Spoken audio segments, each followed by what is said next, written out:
Well, you spoke several times before about ideological subversion. That is a phrase that I'm afraid some Americans don't fully understand. When the Soviets used the phrase ideological subversion, what do they mean by it? Ideological subversion is the process which is legitimate, overt, and open. You can see it with your own eyes. All you have to do, all American mass media has to do, is to unplug their bananas from their ears, open up their eyes, and they can see it. There is no mystery. There is nothing to do with espionage. I know that espionage, intelligence gathering, looks more romantic. It sells more deodorants through the advertising, probably. That's why your Hollywood producers are so crazy about James Bond type of thrillers. But in reality, the main emphasis of the KGB is not in the area of intelligence at all. According to my opinion and opinion of many defectors of my caliber, only about 15% of time, money, and manpower is spent on espionage as such. The other 85% is a slow process which we call either ideological subversion or active measures, активные мероприятия in the language of the KGB, or psychological warfare. What it basically means is to change the perception of reality of every American to such an extent that despite of the abundance of information, no one is able to come to sensible conclusions in the interests of defending themselves, their families, their community, and their country. It's a great brainwashing process which goes very slow, and it's divided in 4 basic stages. The first one being demoralization. It takes from 15 to 20 years to demoralize a nation. Why that many years?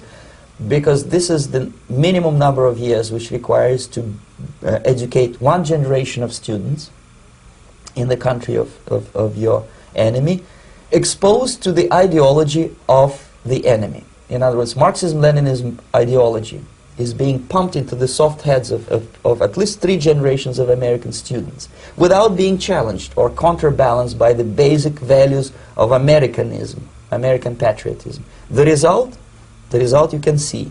Most of the people who graduated in the 60s, dropouts or half-baked intellectuals, are now occupying the positions of power in the government, civil service, business, mass media, educational system. You are stuck with them. You cannot get rid of them. They are contaminated. They are programmed to think and react to certain stimuli in a certain pattern. You cannot change their mind, even if you expose them to authentic information, even if you prove that white is white and black is black, you still cannot change the basic perception and the logic of behavior. In other words, these people, the process of demoralization is complete and irreversible. To get rid society of these people, you need another 20 or 15 years to educate a new generation of patriotically minded and common sense people who would be acting in favor and in the interests of the United States society. And yet these people who've been programmed and, as you say, in place, and Yes. who are favorable to an opening with the Soviet concept, these are the very people who would be marked for extermination in this country? Most of them, yes. Simply because the psychological shock when they will see in future what the beautiful society of equality and social justice means in practice, obviously they will revolt. They will be very unhappy, frustrated people. And the Marxist-Leninist regime does not tolerate these people. Obviously they will join the links of dissenters, dissidents. Yes. Unlike in present United States, there will be no place for dissent in future Marxist-Leninist America. Here you can get popular like Daniel Ellsberg and filthy rich like Jane Fonda for being dissident, for criticizing your Pentagon. In future, these people will be simply squashed like cockroaches. Nobody is going to pay them nothing for their beautiful, noble ideas of equality. This they don't understand, and it will be a greatest shock for them, of course. The demoralization process in the United States is basically completed already. For the last 25 years, Actually, it's overfulfilled, because demoralization now reaches such areas where previously not even Comrade Andropov and all his experts would even dream of such a tremendous success. Most of it is done by Americans to Americans, thanks to lack of moral standards. As I mentioned before, exposure to true information does not matter anymore. A person who was demoralized is unable to assess true information. The facts tell nothing to him. Even if I shower him with information, with authentic proof, with documents, with pictures, even if I take him by force to the Soviet Union and show him concentration camp, he will refuse to believe it until he is going to receive a kick in his fat bottom. When a military boot crashes his balls, then he will understand, but not before that. That's the tragic of the situation of demoralization.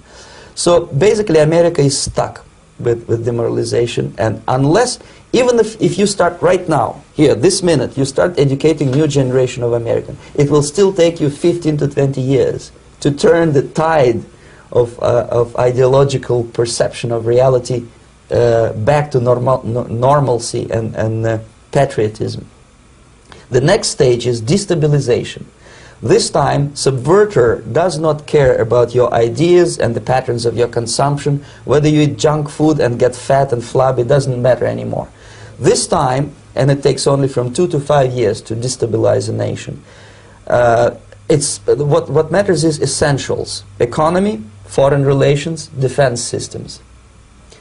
And you can see it quite clearly that in some areas, in such sensitive areas as defense and economy, the influence of Marxist-Leninist ideas in the United States is absolutely fantastic. I could never believe it 14 years ago when I landed in this part of the world, that the process will go that fast. The next stage, of course, is crisis. It may take only up to 6 weeks to bring a country to the verge of crisis. You can see it in Central America now. And after crisis, with a violent change of power, structure, and economy, you have so-called the period of normalization. It may last indefinitely. Normalization is a cynical expression borrowed from Soviet propaganda. When the Soviet tanks moved into Czechoslovakia in '68, Comrade Brezhnev said, "Now the situation in brotherly Czechoslovakia is normalized."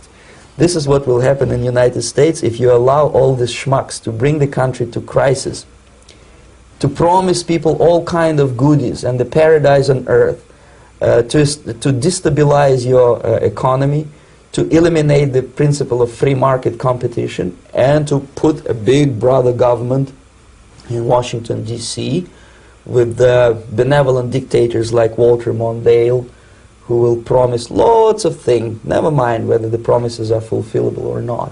He will go to Moscow to kiss the bottoms of new generation of Soviet assassins. Never mind. He will create false illusions that the situation is under control. Situation is not under control. Situation is disgustingly out of control.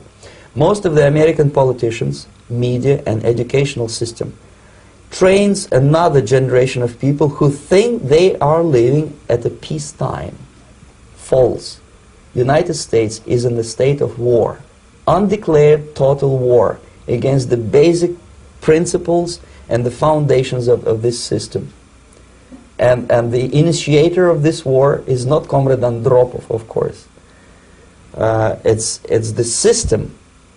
However ridiculous it may sound, the world communist system, or the world communist conspiracy. Whether I scare some people or not, I don't give a hoot. If you are not scared by now, nothing can scare you. But you don't have to be paranoid about it. What actually happens now, that unlike myself, you have literally several years to live on unless the United States wake up. The time bomb is ticking. With every second, the disaster is coming closer and closer. Unlike myself, you will have nowhere to defect to, unless you want to live in Antarctica with penguins. This is it. This is the last country of freedom and possibility.